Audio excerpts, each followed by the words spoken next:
I'm very honored and very thankful to be in this wonderful church tonight. Jeg svært glad for å kunne være her I kveld, I enjoyed very much the choir. og meg dømt vel å høre kåre. I felt my soul here with everyone. Og jeg følte, det kjendes vel innan og mer, å være sammen med tykken øtlån. And I pray to God for the sake of Faroe Islands Og jeg byr til god fire fargen, that you will all make the right decisions. at vi skulle ta til rødt I avgjørende. The choir sang as its last song, Shema Yisrael Adonai Eloheinu. Kåre sang nå at han sørste sangen her, Shema Yisrael Adonai Eloheinu. And actually, the very, very first verses of the New Testament Og I verlagen det så løs at de aller første versene I Nødja Testamentet, that I learned in seminary in Jerusalem, som jeg lærte av skolen her, jeg lærte av skolen I Jerusalem, Mark 12, 28 to 31. Markus 11, 31, And Jesus says, Shema Yisrael Adonai Eloheinu Adonai Echad. ja. Og hver Jesus sier, Herren god, okkara, Herren ein. And he says, these are the two most important commandments Og han sier, hette de tvei mest tuttninga mikle bøyene, in the whole Bible. og I allar bøy. Shema Yisrael Adonai Eloheinu Adonai Echad. Hear, O Israel, the Lord our God, the Lord is one. Hør Israel, Herren god, okkara, Herren ein.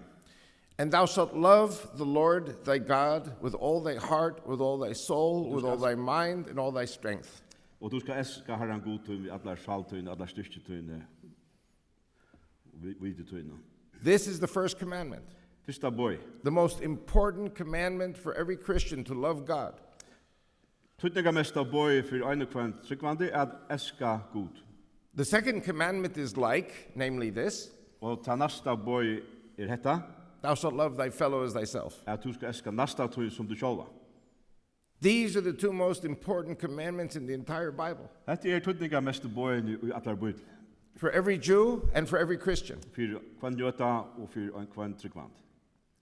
So what I want to do tonight is to start this message, the 5 deceptions of Islam, Så det som vi atler gjør kveld til at jeg atler meg at også om tar 5 hattene som Islam bedrever på, etla. Ja. I will not tell you what you have to do with the refugees. Jeg skal ikke komme her og si at tikkum hva tid skulle gjøre vi flettene. This, God will have to tell you what to do. Hetta kan god vise tikkum og alle tikkum. But what I'm here to do is to preach about the Bible tonight, Men det som jeg skal gjøre at jeg skal tåse om Bibelen kveld, the New Testament and the Old Testament together. om Nødja Testamentet og Gamla Testamentet, And if you have understood it, og har du skilt det, God will tell you what to do. så vil god si at hva du skal gjøre. The first thing I want to say is that I love the Muslims. Det første som jeg vil si at jeg elsker muslimer. I love them as human beings. Jeg elsker deg som menneske. I was a person who used to hate Christians. Jeg var en person som hatet tryggvande, I used to hate the Germans. hatet tyskere, I used to hate the Russians. jeg hatet russar, I used to hate the Catholics. jeg hatet katolikker, I hated everyone. jeg hatet alt. Today I love the Germans. Og det elsker jeg tyskere, I love the Catholics. jeg elsker katolikker, I love the Russians. jeg elsker russar, And I love the Muslims. og jeg elsker muslimer. All Muslims, all human beings are created in the image of God. Alle muslimer, et menneske skapt i mynd Guds. And we are all created in this image of God. And God told us to love each other because we are all his children. Og vi et skapt i mynd Guds, og Gud bei okkana vi skulle elska et menneske, okkara medmenneske. And so I don't want anyone to leave today thinking that I don't love the Muslims. Så jeg vil ikke at nægge skal fara ut her i kveld og halda til at jeg ikke elsker muslimer. The problem is not the Muslims.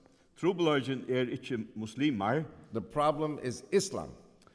trobeløgjen islam. The problem is not the Germans. Trobeløgjen ikke tyskere, The problem is Nazism. men trobeløgjen var nazisma og nazisma. The problem is not the Russians. Trobeløgjen ikke russar, The problem is communism. trobeløgjen kommunisma. The problem is not the Japanese. Og trobladsen ikke japaner, The problem is Tojo fascism. men trobladsen tojo-fascisma. Systems that were created by man, Skipaner som var gjørder av menneskene, and systems that all hated Christians and Jews. og skipaner som alle hadde hatt felags, at der hadde et jøder og tryggvand. So now I begin my message. Så nå begynner jeg. The 5 deceptions of Islam. Ta 5 hattene som islam bedrever på. Jeg finner ikke bedre ord enn det. The f- Ja? Snøyder på. Switcher på. Vittlar, takk. Ja. I just needed the right word for that. Good. Good. It's not a Faroese word I was using. Okay. The Thank first deception of Islam, Islam claims that it is a religion of love. Den første vittløyingen til islam at det en kærløksreligion. On 9/11 19. september in New York, i 11. september i New York, President George W. Bush said Islam is a religion of love. sier George W. Bush at islam en kærløksreligion, And many American Christians and Jews are deceived. og at nekver, say that again please, Many American Jews and Christians are deceived og at nekver amerikanske jøtar og tryggvande tjauar, because they believe that Islam is a religion of love. tog det halde at islam en kærløksreligion. This is the first lie, the first deception. Det den første liknen, den første vittløyingen. The second deception, Islam is a religion of peace. Andre vittløying den at islam en friar religion. George W. Bush said this also. George W. Bush sier også det. The third deception, Tria vittløying, Islam, that Allah and God are the same. som sier at han sier vittløying at Allah og Gud en og den samme. And President George W. Bush said this also, Og George W. Bush sier også dette, that Allah and God are the same. at Allah og Gud en og den samme. The fourth deception, Fjärde vittløying Muslims say they believe in Jesus Christ. at muslimer sier at har trygg av Jesus Kristus. And the fifth deception is that the Quran is a holy book. Og femte vittløying henta at Koranen en heilig bok. I will share with you tonight why these are lies. Og jeg vil tala vi tekner kveld, hvor hetta likner. And that those people who are coming to Europe and have these lies are a threat Og at de folk som kommer til Europa vi har som liknum kunne være en hetta, because they are against all of the values of Judeo-Christian Western civilization and democracy. tror at de setta seg motor og imot de traditionelle judeo-kristne virnon og livsavskoan og demokratisk rettendom. And I don't know who here tonight is an atheist. Jeg vet ikke om negar inne i kveld som Guds avnoktare, I don't know here who is a socialist. om negar sosialister, I don't know who here is a liberal eller om onker som liberaler, or even considers himself anti-Christian. eller heldur om seg sjálvan at han eller hon antikristelig. I don't know if there are any homosexuals here tonight. Jeg vet ikke om det negar samkjent inne her i kveld. But I have news for everyone. Det news. I have news for everyone. Ja, jeg har negar til alt. We are all Christians and Jews. Vi her i Hessenheim noen kulturkristen og jøtar. The democracy and the freedoms of the West Demokrati og frelse i Vesterheim nå are a development of thousands of years, en menning jakne tusinder av år. starting with the Old Testament, Byrjande i Gamla Testamentet, starting then continuing with the New Testament, og heldur av i Nutja Testamentet, continuing with Greek philosophy, og heldur fram vi griskare filosofi, Roman republicanism. og republikkene i Rom, Of course, you remember after the Crusades and after Marco Polo, at han har krossfernar og at han har Marco Polo minnas vid, the Renaissance, og renessansan, then you had the Enlightenment, upplysingartøyen, and then you had the development of Western democracy in the United States, Canada, the English nations, and of course, Western Europe. og så har vi menneskene av demokratien som vi ser som vi da som i USA og Kanada og i Vesturheim.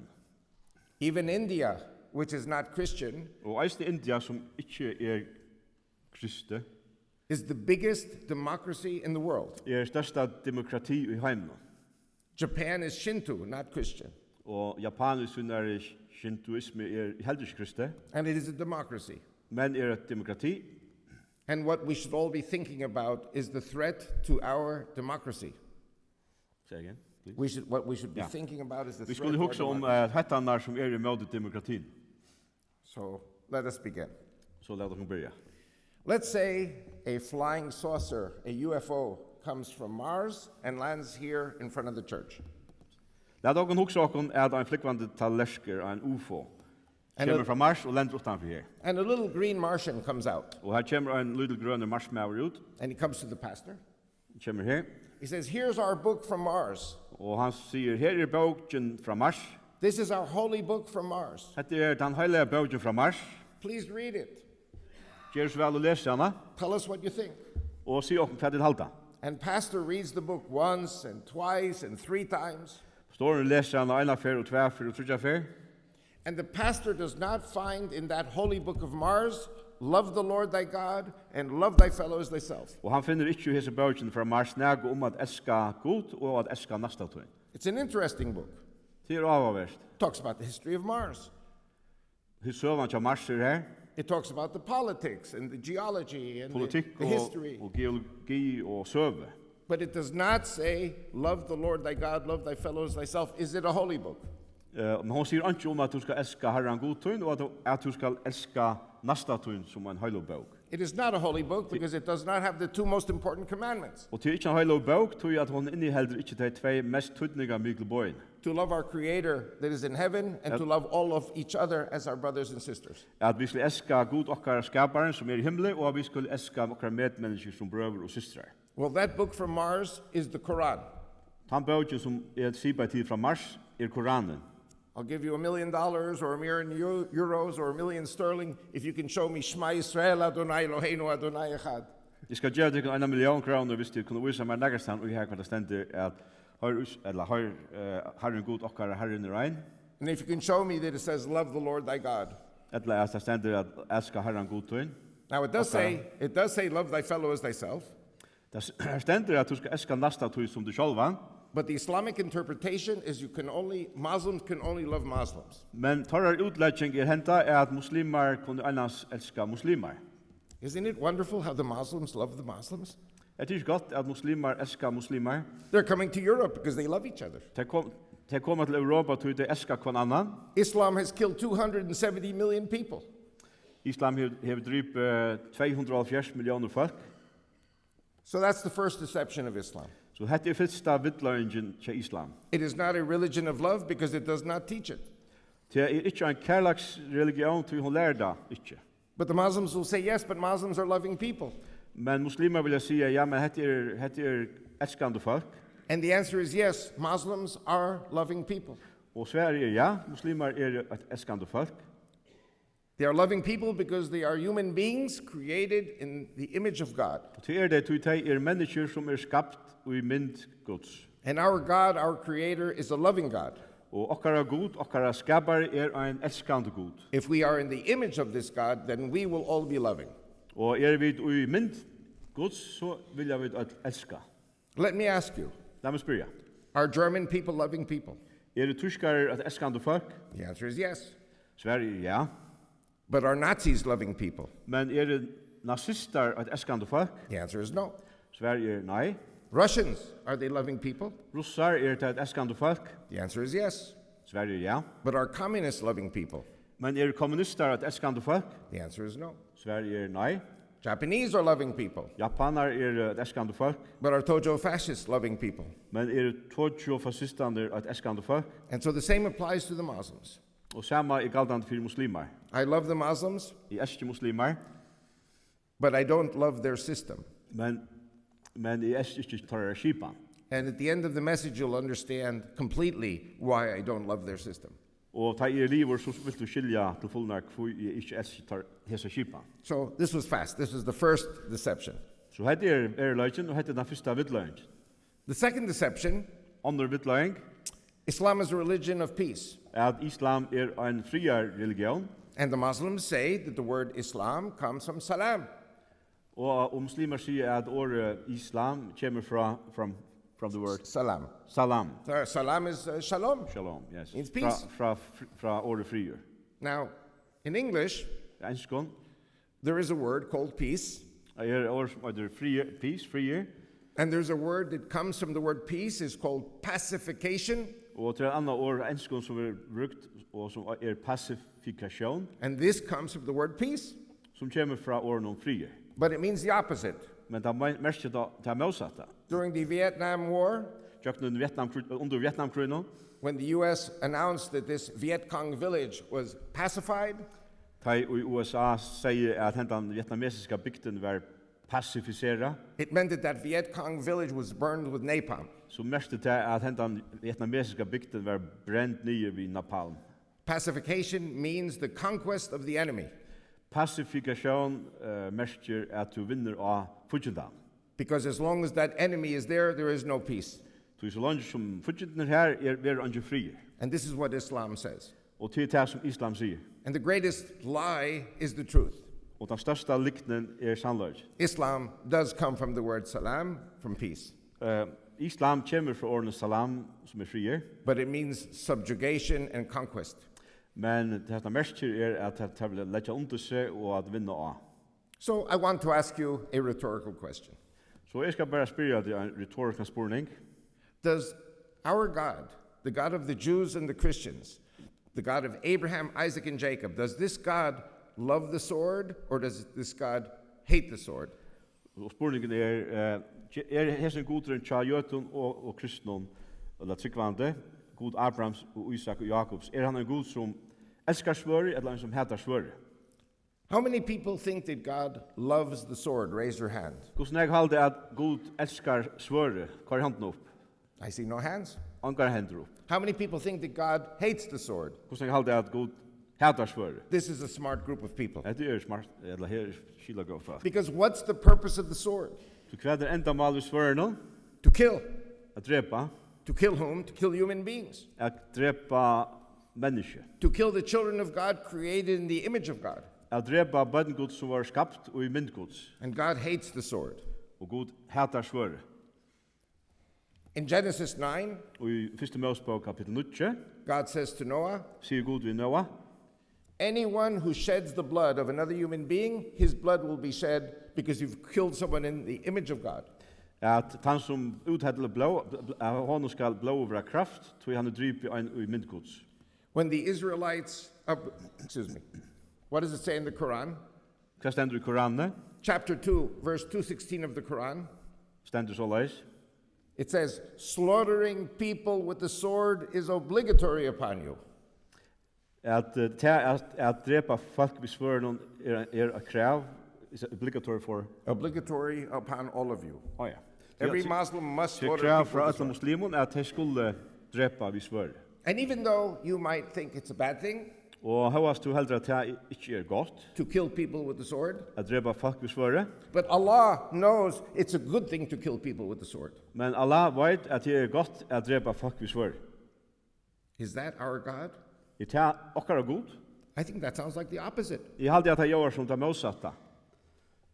When the Israelites left Egypt Ta og Israels folk før ut av Egyptalandet, and they were in the desert for 40 years, og de var i øyemørsten i 40 år, and whenever they made a camp og de sette teltene opp, and they made an altar for animal sacrifices, og de gjør altar til at offra dyrene av, God says when you make the altar, do not use any iron implements. så sier Herren vidt deg at de gjør altarene, så skulle de ikke bruke jatten ambo. Iron implements are implements of death.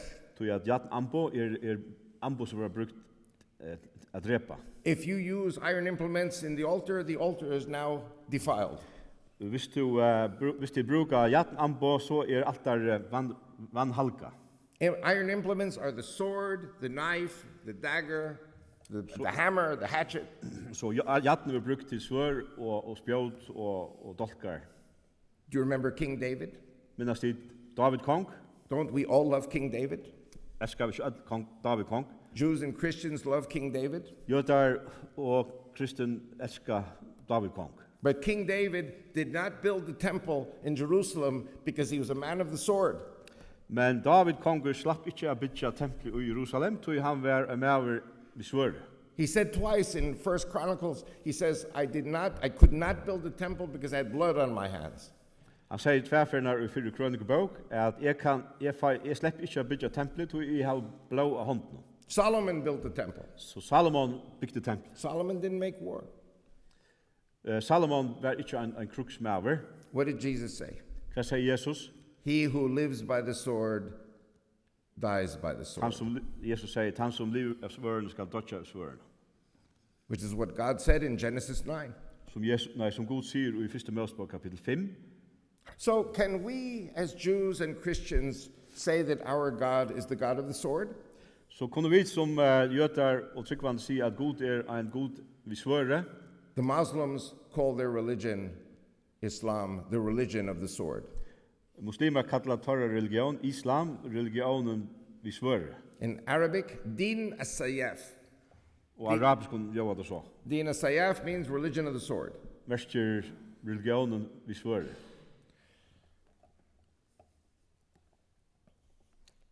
I'm looking at the time because I have so much to share and that we have short time. Jeg hittar klokken til at jeg har givet noen timer. You were all watching the news the last few days and weeks. Tida var seg nutjøtnar det sørste dagar og viknar. Since February of 2011, så i februar måned i 2011, you have something called the Arab Spring. Så det som blir røpt for det arabiske vare. And you see how the Muslims love each other. Og det synes jeg som muslimer elsker hver annan. And how they kill each other. Det dreper hver annan. I live in Israel. Jeg bygger i Israel. My wife is an intelligence gatherer for the Israeli government. Kona min arbeider via savn opplysningar innenfor støttene. And she has to watch every day on the Arabic TV. Og hon må kvante hitja etter arabisk sjånvarspe. How the Muslims shoot little children in the head. Hvordan muslimer skjøter småbøten i høtte. How a baby, a pregnant woman with a big belly, they cut open her stomach. This is what the Muslims do to the Muslims. Hvordan tar skjere opp kvinner som ved bad. I'm not even talking about the Christians or the Yazidis or the Kurds or the Druze. Men jeg har nekk bedre dømt at to som kristen eller kurder eller jøter. I'm talking about what Muslims do to Muslims. Og to som muslimer vi muslimer. The Muslims who are coming to Europe because of what the Muslims are doing to the Muslims. Muslimer kommer til Europa årsaker av to som muslimer gjør i møter øre muslimer. But I'm going to tell you now something from 1992. Men nu skal jeg fortelle deg noe fra 1992. From Algeria. Fra Algier. Yes, Algeria. My wife was watching the Arabic TV. Kona kommer seg og hukte etter arabisk sjånvarspe. And they were interviewing an Algerian Salafist terrorist. Og hadde en samrøv vi en falatist ivgangsmann. There is a civil war since 1992. Et borgarkrig var her siden 92. There are no Jews in Algeria. Andre jøder etter i Algier. There are no Christians in Algeria. Andre tryggvande etter i Algier. There are no Hindus, there are no Buddhists, there are no blacks. Andre hinduar, andre buddhistar, andre svart. Even there are no Shiites. Andre shiitar helte. In Algeria, they are all Sunni Muslims. Og i Algier best sunni muslimar. And they're all the same language. Tosa samma mal. But some are fanatic Muslims. Men som fanatiske islamistar. Like Al-Qaeda or ISIS. Som Al-Qaeda og ISIS. And the government is in the hands of the military. Og stjøttene valgt nå tja herren. The military in Algeria were trained by the Soviets. Og herren i Algier var vandret opp av Sovjetsamvelden. So they're Muslims, but they're not fanatic. Så tar muslimer, men ikke fanatiske. So for the Salafist terrorists, så fyrir hesar ivergangsmennene, terroristene. If you are with the Algerian army, you are an infidel, a heretic, and a traitor. Så du i det algeriske herren, så du en vantryggvante og en som hever svitje til en religion. And so you must die. Og du måste dodja. So my wife is watching an interview with a terrorist, Så kona kommer sitter og hykker etter disse samrøvene vi hentan terroristen, and he's talking about a village. og han tåser en bygd. The men all serve in the army, Alle mennene i herren, and the terrorists wait for the men to go to the army at 6 in the morning. og tar boje etter inntil mennene i farna sted klokka 6 om morgenen til herren. Leaving the women, the children, and the elderly. Så la seg bæra kvinner og bøtten og til eldre etter i bygdene. And then they close in on the village. Og så narskast der bygdene, They knock on the doors, benka horna, and they say to the women, cook us a meal, and they say to the women. to cook a meal for Ja, me. og så sier der vi kvinner om at de skal gjøre mat til der. The women know they are in trouble, Kvinnerne vet at de er i trobeløyken, but they cook them a meal. men de koker dem mat.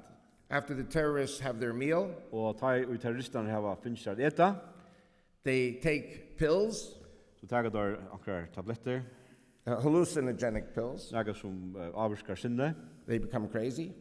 så sier at det var ører, They rape all the women. tar nedtager alle kvinner, Then they slit their throats. de skjer halsen av, Then they kill the elderly. drepa de eldre, Then they kill the children. drepa bøttene, And it's not finished. det slir en. Then these fanatic terrorists go to their trucks Og så her fanatiske terroristene færer så til lastbilene, and they take out electrical chainsaws så tager der elektriske sæger, and they saw off all the arms and legs of the people they just killed. og så skjer der armar og bein av tøym som de har drip. Because in the Holy Quran, Så i den heilige Koranen, which of course is not holy, which of course, is not holy, så sjåvand ikke er heilig, it says in chapter 5, verse 33, og her stender i kapittel 5 og vers 3, anyone who makes war against Allah at ein og hver som hever krutsk i mødre Allah, and his prophet og profeten, and spreads disorder in the land, og gjør aurek ved landet, we will kill, drepa vid, we will crucify, og krossfesta vid, we will chop their arms and legs off, og vi vil se armar og bein av, and we will banish from the land. og vi vil banna landet. Have you ever heard of such a barbarity in the Judeo-Christian Bible? Hever du nægan horslukt i judeo-kristne bibelene, Chopping off of arms and legs? at se av armar og bein? And this is in 1992. Og hetta var i 1992, And this is throughout the history of Islam. og hetta hever væri i jagn alla søvna til Islam. Because it says this in the Quran 1,400 years. Tui har såla sitt steg i Koran alla tøyna. My wife was sick for a week.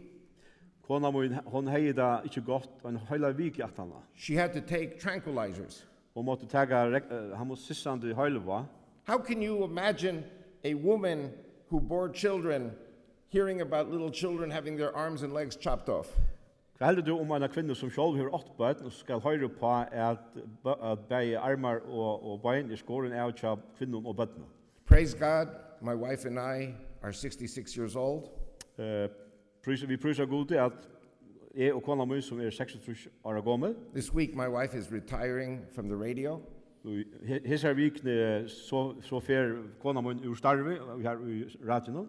And I praise God that my wife did not die Og jeg tar ikke god for at kona min døy ikke. after everything she had to watch on the TV and to listen to on the Alt han radio. og alt det som hun måtte ferdjøkne vi er sutt alt det som er vust i sjånvarsen, arabisk sjånvarsen. And this is before the Arab Spring in 2011. Og dette er åren arabiska varer i 2011. And killing Christians, Drepa kristen tryggvande. this has been going on for 1,400 years. Hette færre fram i 1400 år. The Jews, Jøtar, the Hindus, hinduar, the Buddhists, buddhistar, the blacks in Africa, det svørste i Afrika, and the Muslims are killing the Muslims. og muslimar drepa era muslimar. In the name of Allah. Og i navnen til Allah, Could this be God? kan dette være god? This is the second deception. Dette er andre vidlæring. Islam is a religion of war. Islam er ein kruksreligion, They say Din al-Harb. Din al-Harb means religion of war. og tar sier at han mestjer kruksreligion av arabskon, Din al-Saif, the religion of the sword. og ein religion vi svøre, And I could speak for one more hour just on how they kill each other. Og jeg kunne hilde fram og holde en tøyma vi at sagt fra Gustav Drebak van Anna. Now, Christians were killing like this 1,000 years ago. Nu, Christian. Christians were killing Ja, also. Kristen var drobuk van Anna for 1000 år siden. 2,000 years ago, the Jews were also very cruel to each other. Og for 2000 år siden var jødan østene herlige, eller brutale møte hver nøyre. But Judeo-Christian Western civilization and democracy has advanced in the last 2,000 years. Men judeo-kristna tradisjonen og demokrati og virer kom så lengt mens som jeg hese 2000 år. So Islam is not a religion of peace. Så islam ikke en fria religion. Third deception. Tria vitleing. And this really, I need 1 hour. Jeg har brug for en tøyma, But I'll do this in about 20, 30 minutes. men jeg skal gjøre det på 20 minutter. 4 and 5 go quickly. Allah and God are the same. Allah og Gud ein og en sam. This is the third deception, the third lie. Hette tria vitleing, tria likne. So first, let us define who is God. Så lad dere først lysa hvor Gud. The God of the Jews and the God of the Christians is the same God. Gudrun til jøtun og gudrun til dem kristne sam Gud. The first verse of the New Testament says it. Fyrsta vers i Nutestamentet sier detta. These are the generations of Jesus Christ, Abraham, Isaac, and Jacob. Hetta aftartal Jesu Krist og så kjem det til Abraham og Isak og Jakob. It says 7 times in the New Testament, Abraham, Isaac, and Jacob. Og sjefernar i Nutestamentet ver sagt Abraham og Isak og Jakob. Now, you all know that Abraham had a problem having children, Til vita at Abraham kunne ikke få bød, and so Sarah brought in Hagar, så Sara hon ledde så Hagar til Abraham and Hagar became pregnant, og gjorde seg bad. and so finally Abraham had his first son. Så såleis fikk Abraham fyrsta son. When Hagar was pregnant, Hagar var vi bad, the angel of the Lord appeared unto her så vusti angel Herren som fyrir henne, and said to Hagar, "You are going to have a son. og sier vi henne Hagar, du skal ha en son, His name will be Ishmael, så navn hans skal være Ishmael, because God heard your cry. du er god og hårst råptøyt, And Ishmael will be a wild donkey. og Ishmael skal være vilt esel, His hand will be against all his brethren's hands. og His hand will be against everyone. ja, og han skal venta hånden under med øtlen, And he will live in the face of his brethren. og han skal være møter brødren at tøyna, This means constant war. som merker avhaltande krutsk, This is Genesis 16, verse 11. og hette er fyrsta Mosebok 16 og vers 11. And this is one of the most prophetic verses in the entire Bible. Og hette er eitt av mest profetiske årene i atlar Bibelen. This was before any of the brothers and sisters of Ishmael were born. Og hette er jo åren neger av brødren og systeren Ishmaels var født. And we see Islam fighting the Jews, Og vi sørger oss jo i Islam bergest med jøten, and Islam is fighting the Christians, og Islam bergest med kristne, and the Hindus, and the Buddhists, Og and the Hindus. blacks. og buddhisten, og de svørste. Millions of black people have been killed in Africa by Islam. Flere millioner svørst er dripen i Afrika årsake av Islam. Millions of blacks in Africa have been enslaved. Og millioner er gjør det til sæler i Afrika, And then the Muslims, they kill each other. og så drepa muslimer kan annan. And I love the Muslims. Og jeg elsker muslimer, And it breaks my heart that the Muslims are killing each other. og jeg har ikke hjertan av at muslimer drepa kan annan, And yes, we should be humanitarian with them. og så korsene skulle vi være vise humanisme. We should be humanitarian with the Germans. Vi skulle vise medmennesker kærlighet til de muslimer og til tyskere, But not with Nazism. men ikke til nazismena And the Russians, yes. og russar, But communism, no. men ikke kommunisme. I'm sorry to keep repeating this, but this is the key. Det blir vi en endetaga da, men det er likelig. So Ishmael is the only son for Abraham for 13 years. Så Ishmael er eneste son Abraham i 13 år, And then one day, after the circumcision, Og en dag at han omskjæringsna, 3 angels appear unto Abraham, så viser at trudger anglar seg for Abraham, and they say, "You will have another son og sier at du skal hava en annan son. with Sarah." Vi Sara, And Sarah is 90 years old. som var 90 år gammel, And Sarah laughs og hon flente, because this is unbelievable. så hetta var utroligt. And Abraham laughs. Abraham flente, And God says, "Are you laughing at me?" og Herren sier, flender du at meg? Because God knew. Og nei, But what do you learn from the New Testament? men hva lærer vi fra Nødja Testamentet? Is there anything impossible in the Lord? Det nega som umøvligt for gode. And a year later, Isaac was born. Segen. A year later, Isaac was Ja, born. og 8 år siden var Isak født. And Abraham says to God, Abraham sier vi god, because he still was in unbelief, så han var enn i vantrykk, he said, "It's enough that Ishmael should live before you."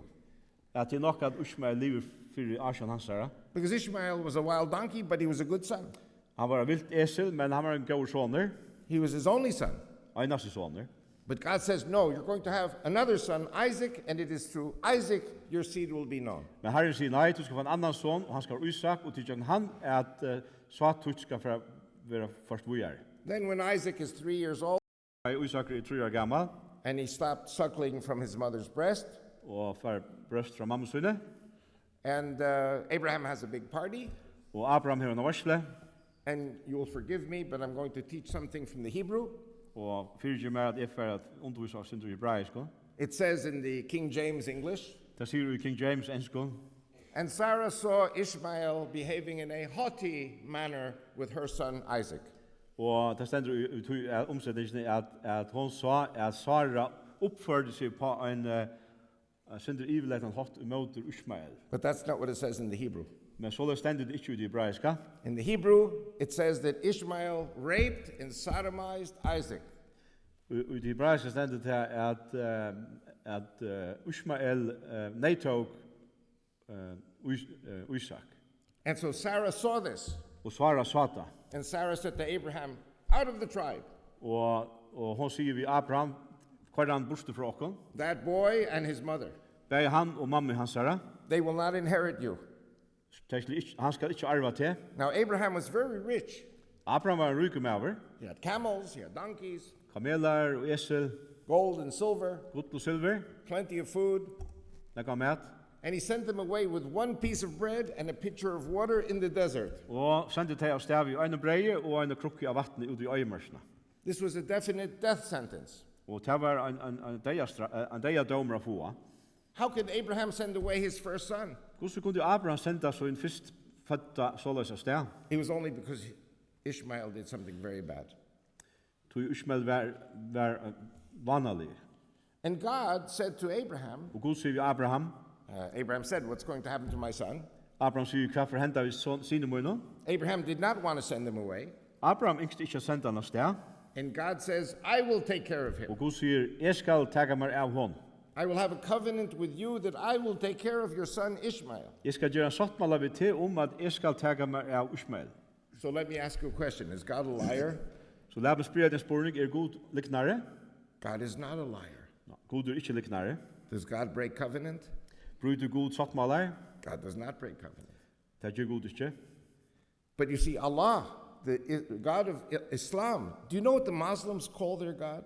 Varst du hva muslimer kalla Gud tarra? Al-Makr.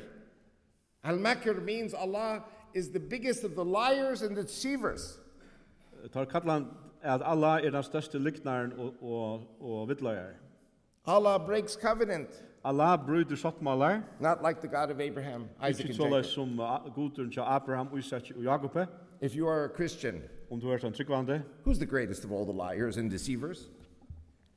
Satan. Hvor er den største liknaren i Bibelen til Satan. And I will come back to this many times. Og jeg kommer å vende atter til flere fer. And indeed, Ishmael has 12 sons. Ishmael fikk 12 syner, He's a wild donkey, og en vilt esel, but he's the father of many nations. men han er atter av nekvinn tjåen, And they're all fighting each other. som berjast i møte hver nøren. Who is God going to choose? Hvem skal Gud velja? Will he choose Isaac, the man of peace? Skal han velja Isak, som er en friar maver, Or will he choose Ishmael, the man of war? eller skal han velja Ishmael, som er en kruksmaver? And Ishmael is the father of Islam. Og Ismael færen islam. He is the role model for every Muslim. Og han han som alle muslimer søker opp til. Genesis 22, Fyrsta Mosebok kapittel 22, God says to Abraham, sier Gud til Abraham, take your one and only son Isaac to Mount Moriah and sacrifice him. tak Isak en einasta son til den einasta, og fær ned av Moriafjall og offra han her. But the Muslims say no. Muslimer sier nei. Muslims say that the chosen son to be sacrificed was Ishmael. At han utvalde sonen skulle offras til Ismael. Where was Isaac supposed to be sacrificed? Does anyone know? Hver var det at Isak skulle offras til nægast veit? At Mount Moriah, Moriafjallet Jerusalem. og Jerusalem. Does anyone know where Ishmael was supposed to be sacrificed? Eller nægast veit hver Ismael var sagt av å offraver? Was it Jerusalem? Var det Jerusalem? No, it was Mecca Nei, det var i Mekka, in Arabia og i Arabia, at the Black Stone. ved den svarta steinen. Now, wait a minute, is God confused? Is God confused? Say again. Is God confused? Is he? Ja, god ørskimlaver. One of the ideologies is right and one of the ideologies is wrong. Andre ideologien rett, og hin mavra skaiv. But you ask any Muslim, they say, no, Ishmael is the chosen son. Og spørs til muslimer, så sier der nei, Ismael var han som var utvalgt. The wild donkey is the chosen one. Da vittla esli han utvalgt. And that's why they're wild donkeys. Tog det et vilt esel, And that's why they're killing each other. eller tar det og drepa på en annan. This proves that the Bible is true. Som viser at Bibelen sånn, After the death of Sarah, at han at Sara døye, Abraham marries Keturah så giftest Abraham i Keture, and has many, many children fikk negbad, from age 137 to 175. Abraham lived until 175. ja, han levde til han var 175, ja. And, but from 137, he was having many children. Fra tog han var 131 til han var 175, fikk han negbad. And God says, send them all away. Og Herren sier, send deg av sted, Only Isaac will inherit you. bare Isaker skal arva til. Next generation, Nast atali, Jacob and Esau. Jakob og Esau.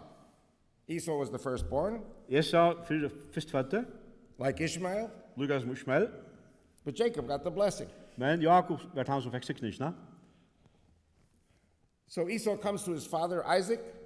Så Esau kommer til pappa sin Isak, He says, Daddy, bless me. og sier vi han, pappa sikna med, Do you know what Isaac said to Esau? og varst hva Isaker sier vi Esau, You will live by the sword. du skal liva vi svør. You will live by the sword? Du skal liva vi svør, no? What did Jesus say?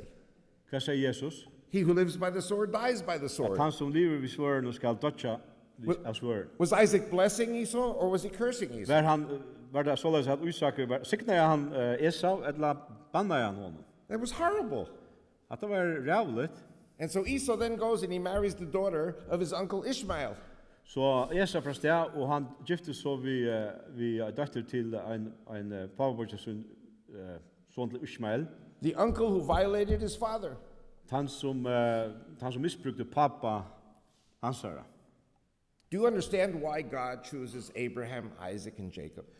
Varst du hvor god utvalgte Abraham og Isak og Jakob? Not Ishmael and not Esau. Ikke Ishmael, ikke Esau. Because Ishmael and Esau are men of the sword. Tog at Ishmael og Esau var menn vi svør, They were rejected of God. og vrekar av god, And they are the forefathers of Islam. som forsfedrene til Islam. This is a Bible teaching. Hette det som Bibelen lærer. What is happening now and what is going to happen in the future was predicted in the past. Det som hender nu, og det som skal hende framover, noe som var sagt framan undan. All you have to know is know the Bible, and the answers are there. Du skal bare kjenne Bibelen, og så finner du svar i henne. Who is Allah? Hvor Allah? Allah is the moon god, the war god, and the sword god of ancient Mecca and Medina. Og han managodren og svørgodren som i Mekka og Medina. In ancient Arabia, Og i gamle Arabia, Just like in ancient Greece, lukka som i det gamla Grikkalandet, in ancient Egypt, og gamla Egyptalandet, in ancient Mesopotamia, og gamla Mesopotamia. they believed in pagan gods.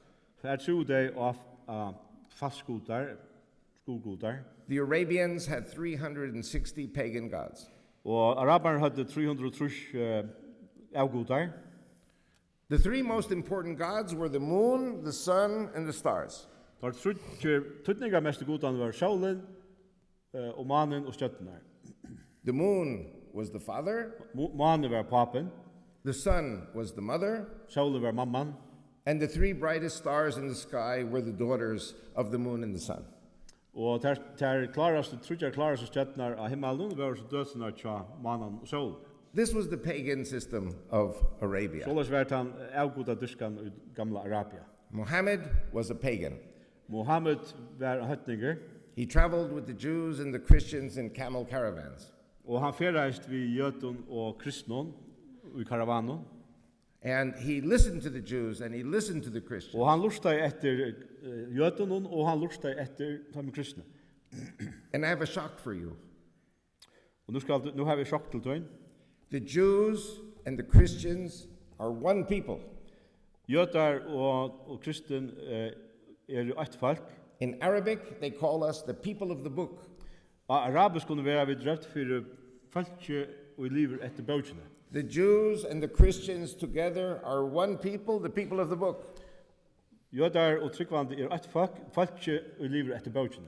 And the only difference between Jews and Christians is that the Jews keep the Sabbath on Saturday and the Christians keep the Sabbath on Sunday. Og moden tann at jøtarna halda sabbaten av leierdag, og de kristne, de tryggvandi halda han sunnudag. And today the Muslims say if the Jews keep the Sabbath on Saturday, slit their throats on Saturday. Og muslimer sier at hvis jøtarna halda sabbaten leierdag, så skjer halsen av dem. And if the Christians keep the Sabbath on Sunday, slit their throats on Sunday. Og halda de kristne sabbaten sunnudag, så skjer halsen av. But together the Jews and the Christians are one people. Men saman de jøtarna og de kristne eitt folk. Maybe you heard of John Chrysostomos. Du har kanskje hørt om John. Chrysostom. Ja. He was from the time of Constantine. Levde av døven Konstantins, In the year 325, he made a separation between Judaism and Christianity. og i 325 etter Krist, så gjør han skilna mellom jøtar og kristen. But in 622 AD, Men i 625 etter Krist, the Christians and the Jews really stayed together. så var det så at de jøtar og kristen hilde sammen. And Muhammad was escorting the Jews and the Christians in their camel caravans. Og Mohammed var fyldest vi jøtun og kristen og i karavanen. And Muhammad heard voices. Og Mohammed hørte røtter. Muhammad had epilepsy. Mohammed hei epilepsi. He would fall to the ground with seizures. Han datt nyer og fikk krampar. Epilepsy is a horrible thing. Epilepsi en reale sjuka. You stop breathing Du kan halda pæta anda. because you lose motor control. Du at du misser styrningsen av vøttene. After 4 or 5 minutes At man får 5 minutter, that you are not breathing, og du ikke andar, you begin to hear voices så hører du røtter, because you are near death. så du nesten deg, eller deier. These are the voices that Muhammad heard. Dette var røttene som Mohammed hørte. Have you ever heard of a Christian apostle or a Jewish prophet who heard voices because of epilepsy or any other sickness? Har du nægget hørt om en kristen apostel, eller en jødisk profet, som har hørt røtter årsak av epilepsi? And so Muhammad comes to the Jews and the Christians. Så Mohammed kommer til jødene og de kristne, He says, I hear voices. og sier, jeg hører røtter. How do you say voice in Greek? Hvordan sier du rødt av griskon? D-E-M-O-N. D-E-M-O-N. Daemon. Demon. Do you have that in Faroese? Daemon? Muhammad listened to the daemon. Så han hørte demoniska røtter. It says in the Quran, Sier i Koranene, Muhammad listened to the genies. at Mohammed lurte etter The genies. You know, Yeah. you know what the genie is. You have the lamp, ja, and you rub the lamp. til at det som kommer ur flasken. And then the genie comes out. And the genie says, I am the genie of the lamp. I will give you 3 requests. till känna det här från arabiska sövn. Man knutjar glas och så kommer figurer. Do you have genies in the Bible? Finna vi det här i Bibeln? This is 1001 Arabian Nights. Detta 2001 arabiska natt. And that's what Muhammad heard. Och det var det som han hört Mohammed. He was illiterate.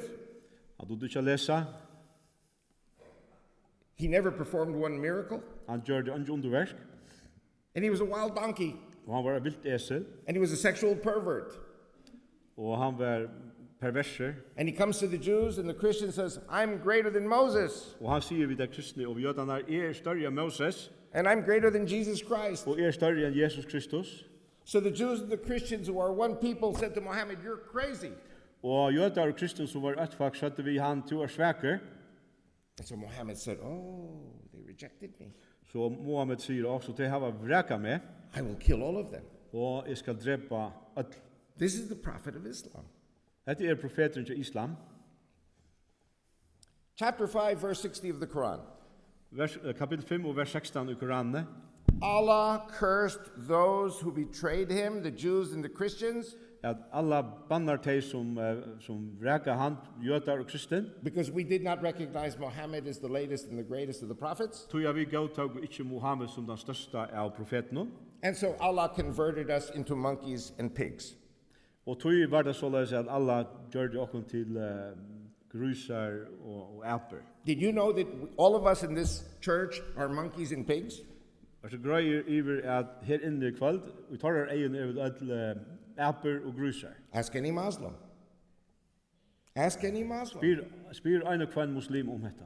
They will tell you, yes, Jews and Christians are monkeys and pigs. Og de sier at her at jødar og kristen grusar og aper. What do you do to monkeys and pigs? You kill them. Og at de vil drepa jødar og kristen. Chapter 5, verse 51 of the Quran. Kapitel 5 og vers 31 i Koranen. Believers, Muslims, take neither the Jews nor the Christians for your friends. At tryggvande muslimar skulle ikke daga jødar og edla kristen som vinner. The Jews and the Christians are friends with one another. They're praying? They are friends with one Ja, another. så jødar og kristen vinner vi kvann annan. Whoever befriends the Jews and the Christians will become one of them. Og at han som gir seg til vin vi jødar eller kristen vil som ein tarra. Allah does not guide the wrongdoer. Og alla han veløyer ikke teg som færre skøyver veier. This means it is a death sentence for any Muslim if he becomes your friend.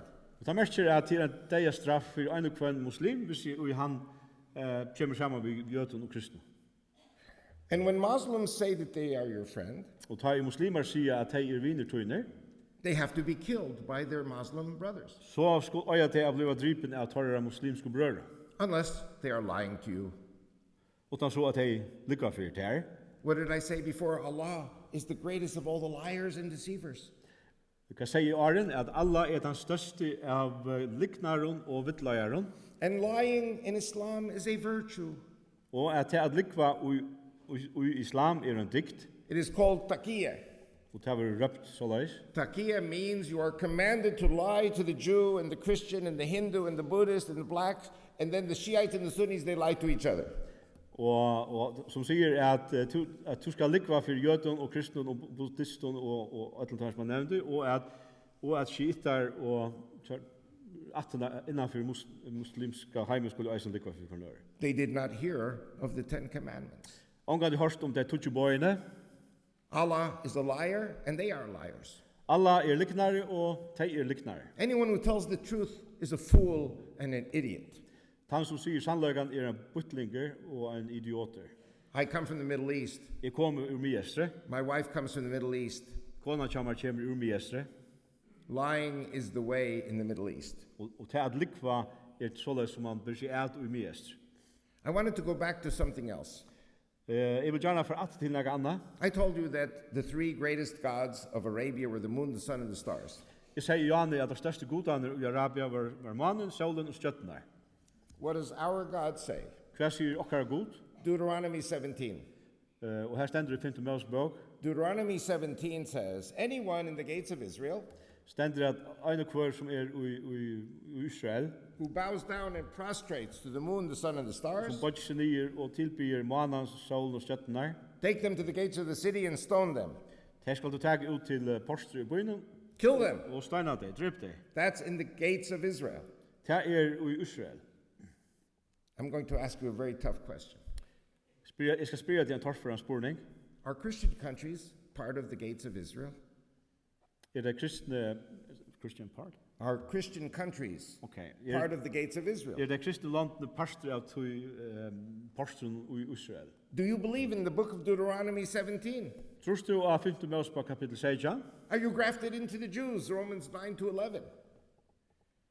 Romans 9 to 11, the New Testament says that the Christians are grafted into the Jews. Ja, det stender i Rombrau 9 og 11 at de kristne gråursett inn i treis tja jötnen, altså Abraham. The Christians now are part of the commonwealth of Israel. Og at de kristne, at de tryggvande der parster av trænen, stammene. We are one olive tree. Et oljetræ, The Christians are the branches, the Jews are the roots. og røten jötaner, og de tryggvande greinaner. So yes, I believe Faroe Islands is part of Israel. Så ja, jeg trykker at Førjar parster av Israel, United States is part of Israel. og at USA parster av Israel, If you believe in the God of Abraham, Isaac, and Jacob, og trust du av Gud Abrahams, Isaks og Jakobs, and if you believe in the God of the Bible, og trust du av Bibelen, then anyone who prays to the moon, the sun, and the stars, this cannot be tolerated. så en av hver som tilbyr mannen og solen og støtten at det kan ikke være god til. Do you remember the Ten Commandments? Du kjenner de 2 bøyene. The first commandment, I am the Lord your God who brought you out of the land of Egypt. Første bøy god til som ledde deg ut av Egyptalandet. And the second commandment, you shall have no other gods. Og andre bøy du skal ikke ha ære godar enn meg. Allah is the moon god. Allah mannagodre. That's why you see the moon on top of the mosques. Du sørst mannen overast av moskenen. You see the moon, the sun, and the stars on their flags and on their symbols. Og du sørst mannen og solen og støtten av flaggene i arabiske landene. And this is forbidden for every person who believes in Deuteronomy 17. Og dette ikke løft, dette forbud med det tog, sambarst 5. Mosebok kapitel 16, And that's the Jews and the Christians. som for jøder og kristen. There is a teaching Det en lærer in Islam. i islam, This is not from the Quran. som ikke ur Koranen, It is from the Hadith. som fra hadith, Hadith is a collection of stories and traditions som saun av søvn og tradisjoner, going back to the time of Muhammad. som fer helt atter til tøyna til Mohammed. And it says that on the day of judgment, Så her stender at av domadege, there will be a final battle, som et endalut på en bardege, and the Muslims will kill every last Jew on the face of the earth. og at muslimene skulle drepa allar jøtar til den sørsta av hjørne. According to Islam, every Jew must die. Og sambart islam, så må alle jøtar dodja. Now, there will be some Jews, Det vil være negre jøtar, they will hide behind rocks and trees som fjallar seg atanfor steinar og trø, to escape the Muslim pursuers. for å komme undan hesson muslimene som forfylgja dem. And Allah will give mouths to the rocks and trees, Og Allah skal djeva steinon og trøvon munn at tosa vi, and the rocks and the trees will call out, "Oh, Muslim pursuers, there is a Jew hiding behind me, come and kill him." og trø og steinar skulle råpa til muslimene at her jøtar som fjallar seg kom og drepetar. Allah. Allah, Allah is God? Allah god? I thought God loves the Jews. Jeg helt at han elskar jøtarna. In Zechariah 2 verse 12 it says that the Jews are the apple of God's eye. Og i Zacharias stender at jøtarna eknasteiner Guds, And anyone who touches the Jews touches the apple of God's eye. og at han som rør jøtarna rør vi eknasteiner Guds. Do you as Christians want to be part of Israel if we are not the apple of God's eye? Vil du som kristen være parster av jøtene og vi vet eknasteiner Guds? The Christians also are the apple of God's eye. Christians. The Christians are also the apple of God's eye. Det tryggvandi eisne eknasteiner Guds og i Guds eion. We are together. Vi saman, So Islam says they want to kill every Jew. og islam sier at de skulle drepa alla jøtar. Do you understand the third deception of Islam? Skilu tu tat sier vittlangsna til islam, That Allah is not the same as God. at Allah ikke den samme som Gud. Allah is the opposite of God. Allah ta motsatte av gode. Fourth deception. Fjóra vittlæring, This you will enjoy. og du skal nyta det. How many people here know that Jesus Christ is a Muslim? Hvordan er det vite at Jesus Kristus muslimer, Do you know? Raise your hand if you know. og hvar hånden opp hvis du varst? Well, now you know. Nu varst du. If you don't believe me, ask any Muslim. Hvis du ikke trust mer, så spyr en muslim. Because according to Islam, Jesus Christ is an Arabic-speaking Muslim coming back a second time to kill the Antichrist who's a Jew. Sambarst islam, så Jesus Kristus muslimer som skal komme etter 17. fer, og han skal drepe, he will kill. I didn't get to that yet. All right. Yeah. He will kill the Antichrist. Og han skal drepe antikristus. How many people know that the Antichrist is a Jew? Hvordan er det at antikristus jødaner? Ask any Muslim. Spyr en og kvann muslim. And if you bring Muslims here to Faroe Islands, Hvis du får muslimer her til Førjar, you can ask them, is Jesus Christ a Muslim? kan du spyrja om Jesus Kristus muslim, And you know what they will tell you? og han vil svara ja. They will say, wow, the people in Faroe Islands are so smart. Og de vil si at føringar så skillagavere. They know that Jesus Christ is a Muslim. De vet at Jesus Kristus muslim, After he kills the Jewish Antichrist, at han har dripet han jødiske antikristus, Jesus the Muslim goes up to Jerusalem to the Temple Mount. så fer Jesus muslimeren opp til tempelfjallet, He prays with 400,000 Muslim believers. and he Prays with 400,000 og believers. vi sammen vi 400.000 muslimos, tryggande muslimon, Then he breaks the crosses. bryter krossane, He destroys the churches of the Christians. og legger allar ta kristne kyrkjene, He destroys the synagogues of the Jews. og legger synagogene til jødene, And then on that day of judgment, all the Jews and the Christians were one people. og vi dømmer det så være jøder og kristen et folk, Jesus Christ personally slits the throats of every Jew and Christian. og Jesus Kristus skal sjálfur skjera halsen av ein og kvar jøda og tryggvand. The Jews on Saturday Jødane leier det, and the Christians on Sunday. og det kristne sundet det. You don't believe me? Ask any Muslim. Du trus meg ikke, spyr muslimane, I'm afraid that your new government is going to bring them here. the new I'm government. afraid that the new government of Faroe Islands will bring the Muslims here. Så han sier at han bench ved nødja skjettene for å få det henta inn. According to Allah, Sambart Allah, Jesus Christ is a Muslim and he's going to kill you. så Jesus Kristus muslimer, og han kommer at drepa til. They really believe it. They really believe it. De halda det, de tryggva du. That's the fourth deception. Det fjara vittlæring. And when they say to you, where did you hear this from? Og hvis jeg sier, hver har du hørt det fra? Where did you get this remarkable knowledge? Hvordan vet du alt dette?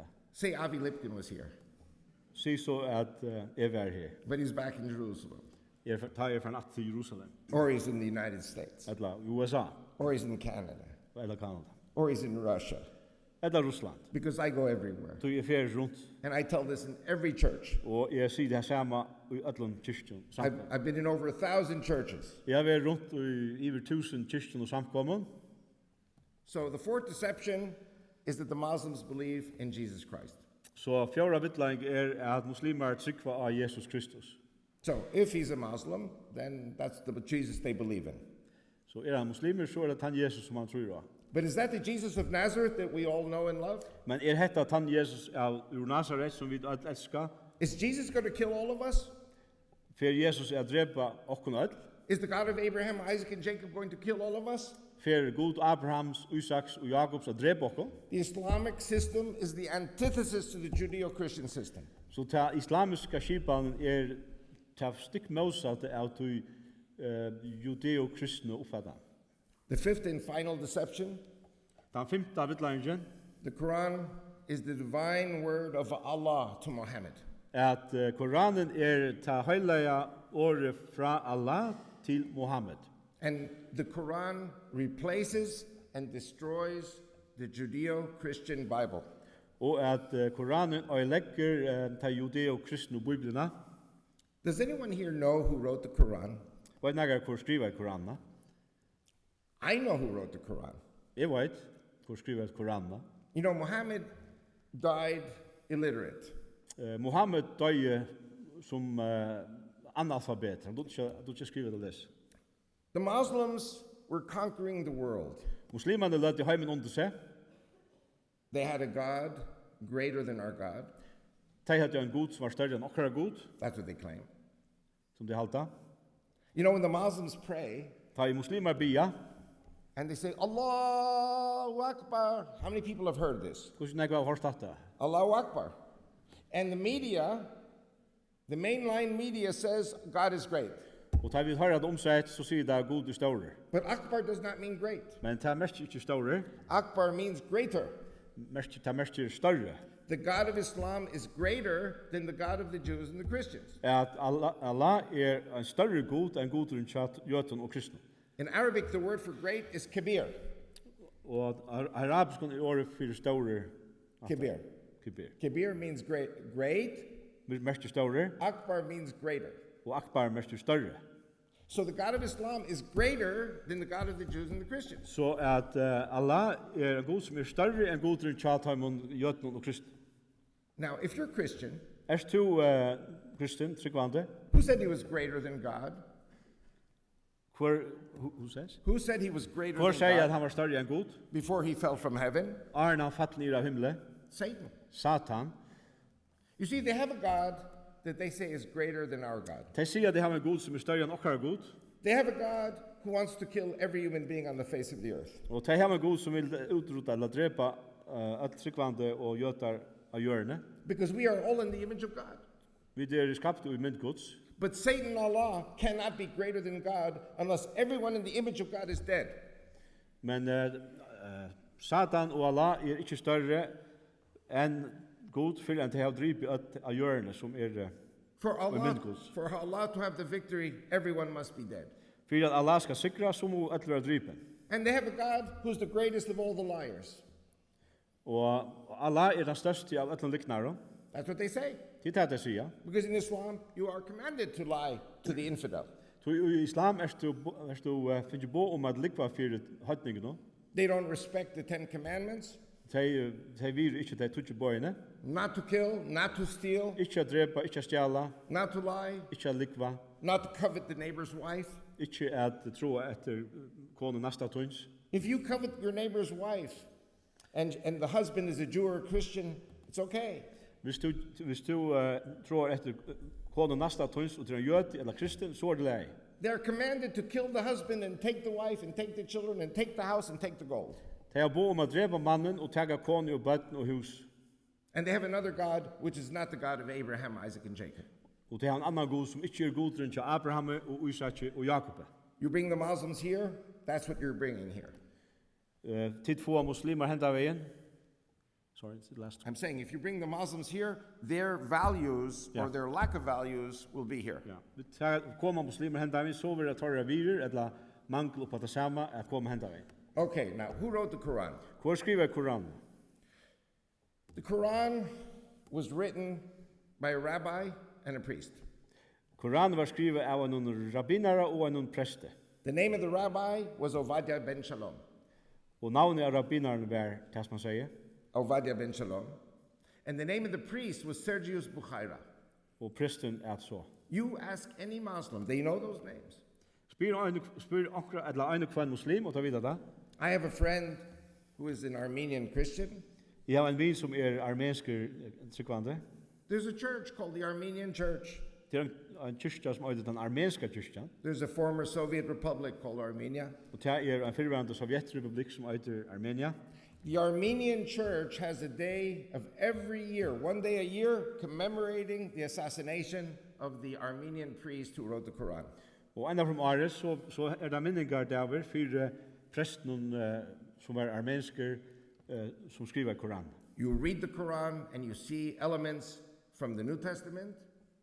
You see, you see, Sorry, you go. go. Da du leser Korana, så sart du dømer ur Nødjasmentet og Gamlasmentet ur Koran. You see elements of the Old Testament. Parstar av Gamlasmentet, You see elements from the Talmud. og du sart eisen brot ur Talmud, The Talmud was completed in the year 500. og Talmud var livet skriva om art 500, And so the rabbi who wrote the Quran knew the Talmud and he put it in the Quran. Så at han rabbiner som skriver i Koranen kjente Talmud og skriver det inn i Koranen. So you have to remember that Muhammad did not know how to read or write. Så du måste minnas til at Mohammed kunne hverken lese eller skriva.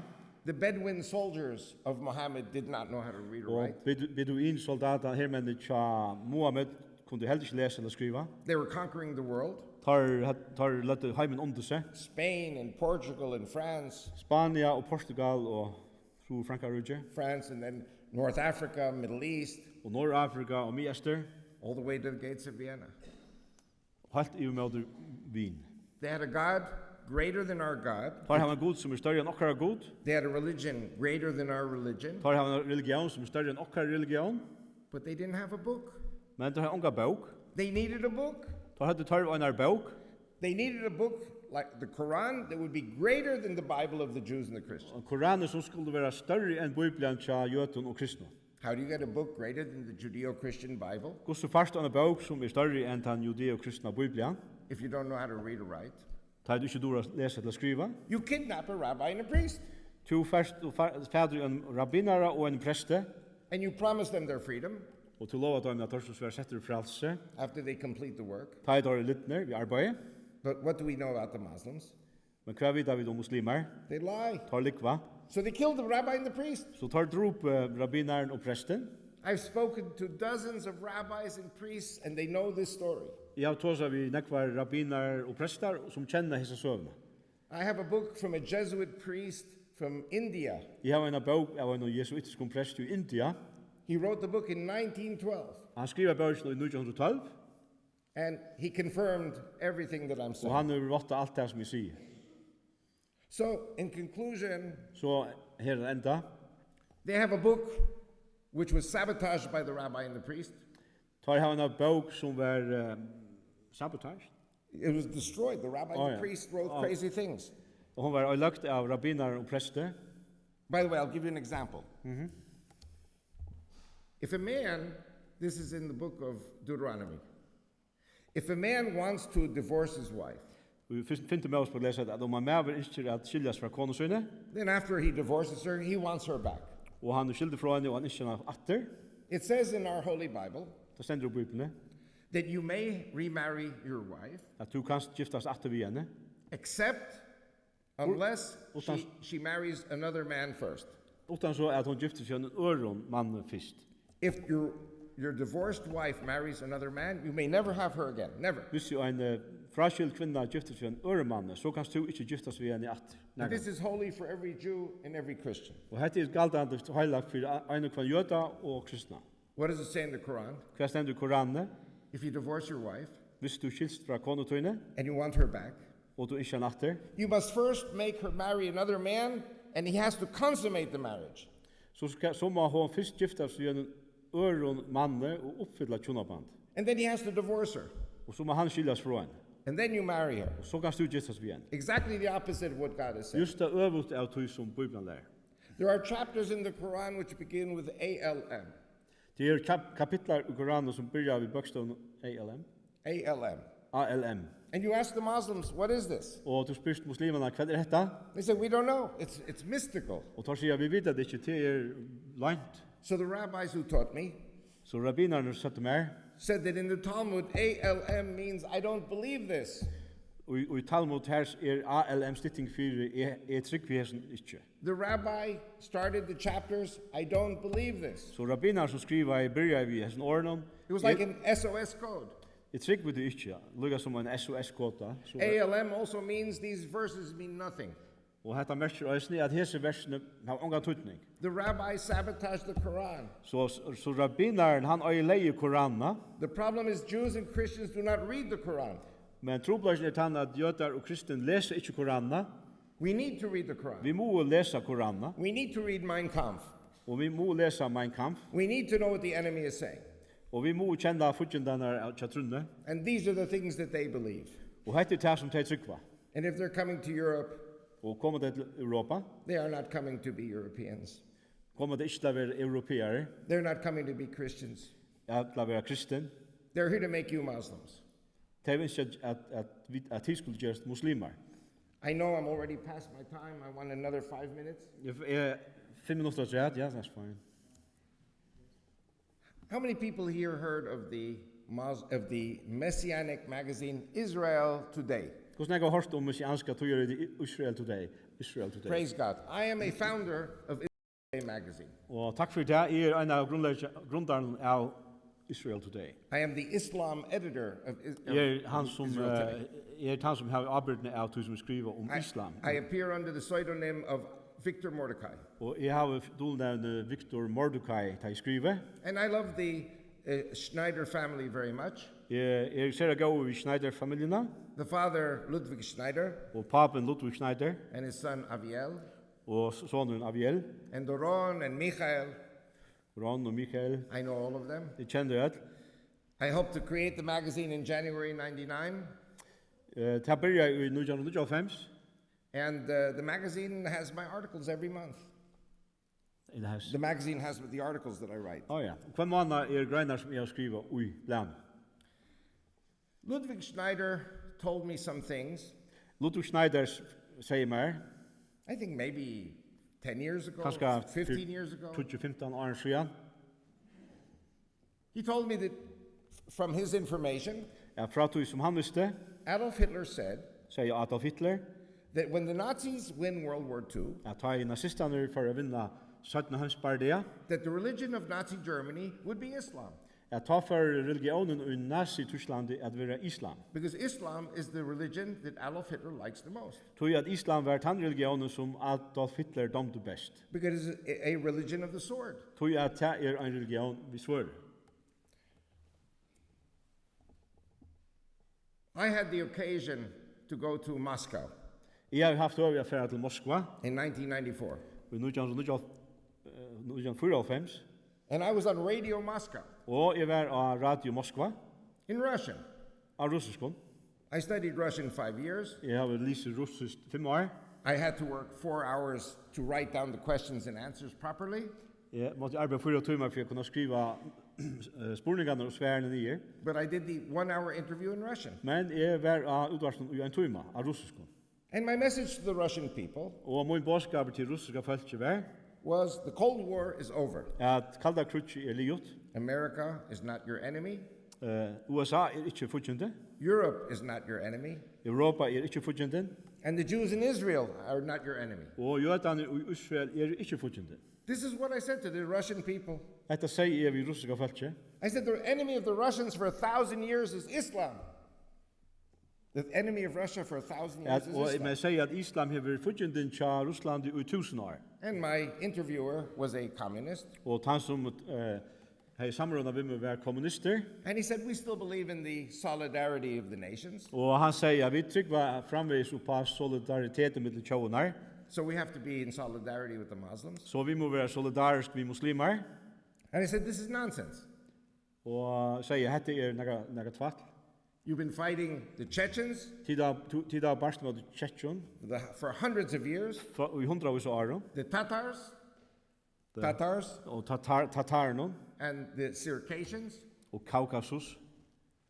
This has been a bloody war of 1,000 years. Tida har haft blåi arbeider i 1000 år. And so my interviewer said, he said, you're right. Og han som tog som sier, vart du vet, du har til rast som du sier. In the Battle of Stalingrad, Vi Slanen vi Stalingrad, when the Nazi armies surrendered, ta vi nazistene gaus iver, and it wasn't only German soldiers, ta var ikke bare tyskjer her, men you had Hungarians and Romanians and Italians and Spanish, her var ungarar og rumenar og italienar og spaniolar. and they were all part of the Nazi army. Ta var alle parter av de nazistiske herren. And there was a unit of Muslims. Og her var en balker av muslimon. They were from Bosnia, from Albania, from Palestine, from Chechnya. Ta var fra Bosnia og Albania og Palestina. Of course, the Jews of Palestine were in the British army. Ja, jødene i Palestina var ute breske her.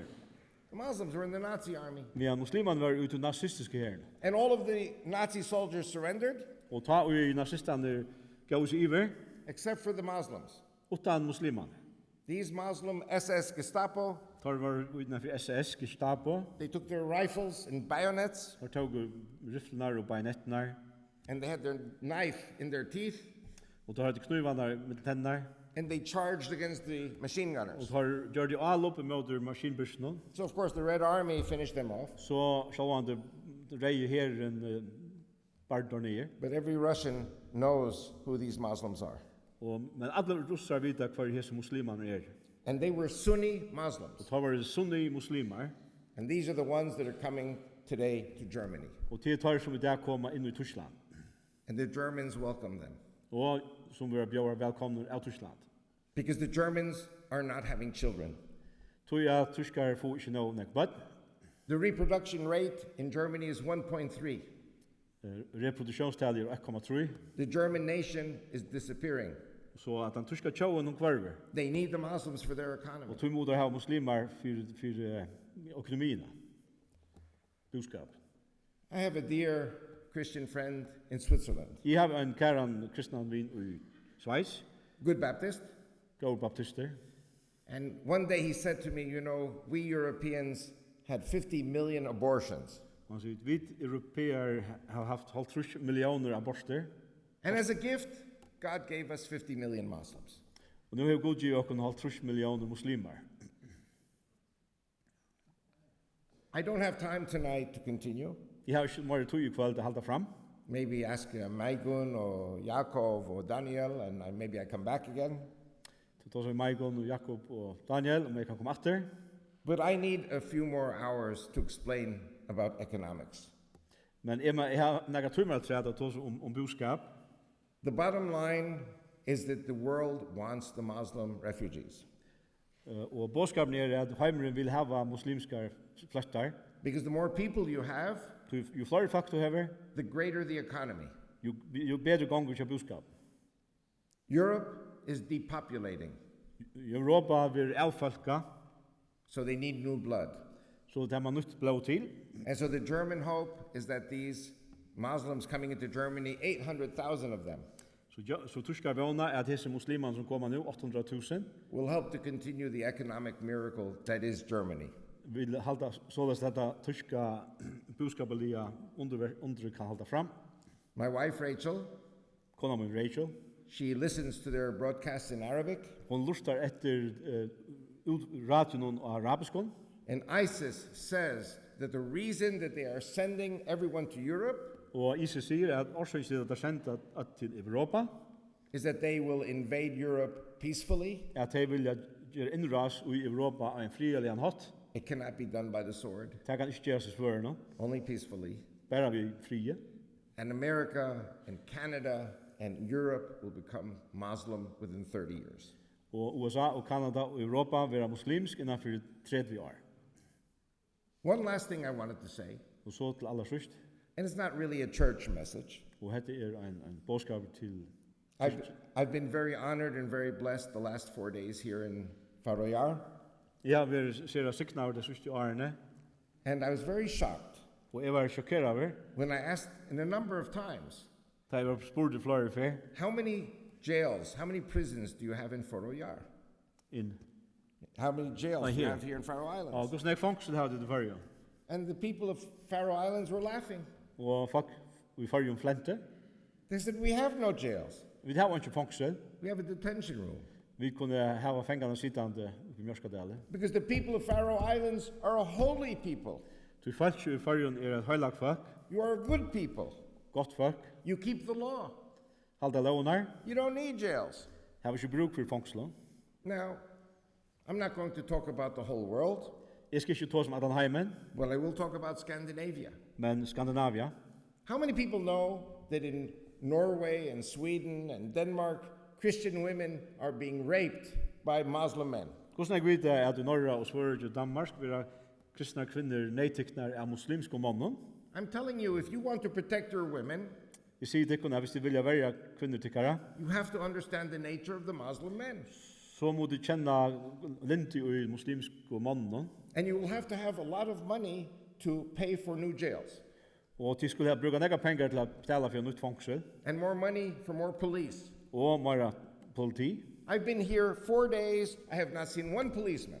Jeg har vært nå 4 dager, jeg har ikke en politist, I haven't seen one police car chasing anyone to give them a jeg har ticket. ikke en politibil som er kort 18 nøkron. The Muslim men can marry 4 wives. Muslimske menn kunne giftas við 4 konur, They can have 15 children with each wife. kunne ha 15 börn við kvarjare, And every wife and 15 children, they have to have a separate house. og hver kona við börnum skal hava hver sitt hus, And you will pay for it. og tid koma at gjalda fyrir det. Your tax money will go to pay for it. Skatteren fer til at betala fyrir det, And you will have to pay welfare payments to the wives and their children. og at de skulle hava underhald. This is what's happening everywhere in Europe. Hetta er det som fer fram i Europa i dag. Until now, Faroe Islands is unspoiled. Her til førjar avspilt. So, like I said, this is not a church message. This is more of an intelligence message. Så som vi sier, hetta er kanskje mer sånn kunningar bådskaper. Let God guide you.